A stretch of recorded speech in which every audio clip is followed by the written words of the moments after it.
10 సంవత్సరాలు ఓపిక పట్టినరు. తొందరలోనే మీ సమస్యల్ని పరిష్కరించే బాధ్యత మేము తీసుకుంటాం. ఈ ప్రభుత్వం మీది, దీన్ని కాపాడుకునే బాధ్యత కూడా మీదే. తేవడంతోనే మీ బాధ్యత తీరలే. కుట్రలను కుతంత్రాలను తిప్పికొట్టడానికి కూడా మీ సహకారం ఉండాలి. ఈరోజు వెనకంగా అక్కడంగా ఇక్కడంగా ఇద్దరు పొద్దుటిపూట ఒకటి మాట్లాడుతారు, చీకటి ఇంకోటి మాట్లాడుకుంటారు. వాళ్ళిద్దరి మధ్యలో ఉన్న సమన్వయం మీకు అర్థమయ్యే ఉంటుంది. 7 సీట్లు కేసీఆర్కు, 10 సీట్లు బీజేపీకి అని మాట్లాడుకొని ఏదైతే ఎన్నికలకు రాబోతుందో, రాబోయే పార్లమెంట్ ఎన్నికలల్లో వీళ్ళిద్దరి చీకటి ఒప్పందాన్ని కూడా తిప్పికొట్టే బాధ్యత మీడియా మిత్రుల మీద ఉన్నది. తప్పకుండా ఈ ప్రభుత్వం మీది, మీ సమస్యలను కూడా పరిష్కరిస్తామని చెప్పి మీడియా మిత్రులకు తెలియజేస్తూ సెలవు తీసుకుంటున్నాను.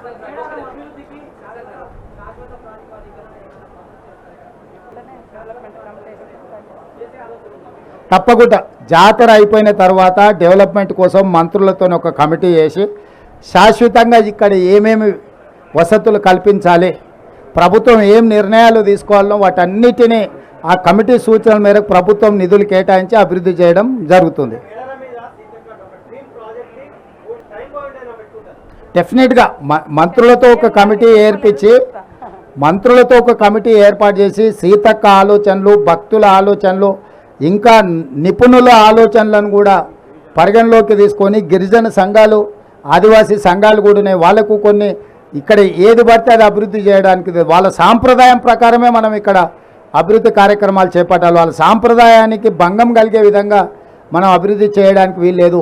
ఆ సాంప్రదాయాలను దృష్టిలో పెట్టుకొని తప్పకుండా వాళ్ళకు కావలసినట్టుగా శాశ్వతమైన అభివృద్ధిని చేసే బాధ్యత మా ప్రభుత్వం తీసుకుంటుంది.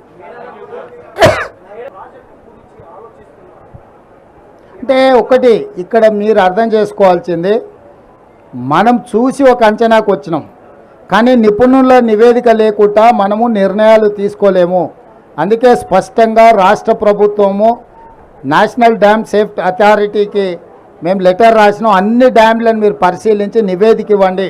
ఇవి రిపేర్ చేయొచ్చా, రిస్టోర్ చేయొచ్చా, లేకపోతే శాశ్వతంగా వాటిని తీసేసి కొత్తవి కట్టాలనా, కొత్తవి కట్టాలంటే ఏ సాంకేతిక నిపుణులతో కట్టాలి, వీటన్నిటి మీద కూడా నివేదికలు కోరినాము.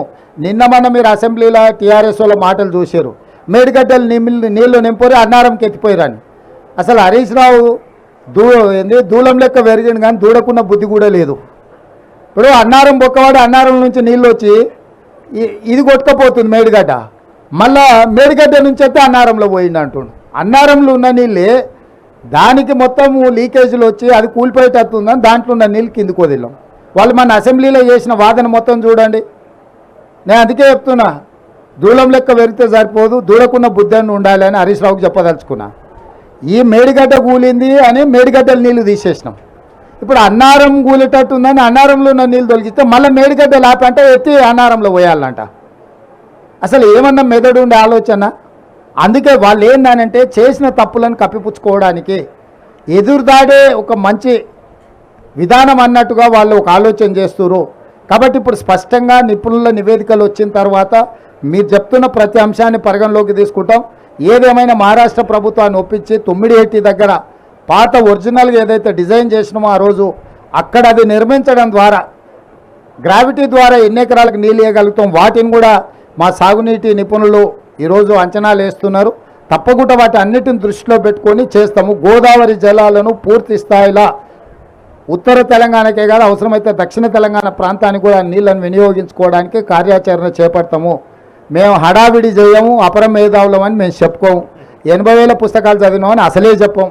ఎందుకంటే ఎవరు చేయాల్సిన పని వాళ్ళే చేయాలి. మీకు తెలుసు కదా, దోపిక కదా నాకు గరక నాకు ఘాట్కా అని. గాడిద చేయాల్సిన పని గాడిద చేయాలి, కుక్క చేయాల్సిన పని కుక్క చేయాలి.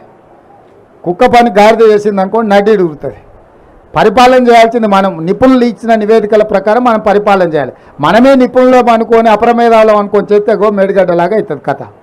కాబట్టి కొంత ఆలస్యమైన దాన్ని పక్కడబందీగా చేయాలనేది మా ఆలోచన. తప్పకుండా ఆ ప్రాంతం నుంచి వచ్చిన మంత్రివర్యులు శ్రీధర్ బాబు గారు ఉన్నారు. పూర్తిగా దాని మీద నిరంతరం పర్యవేక్షిస్తున్నాం. దాన్ని తప్పకుండా మంచి జరిగేటట్లనే నిర్ణయం ఉంటుంది.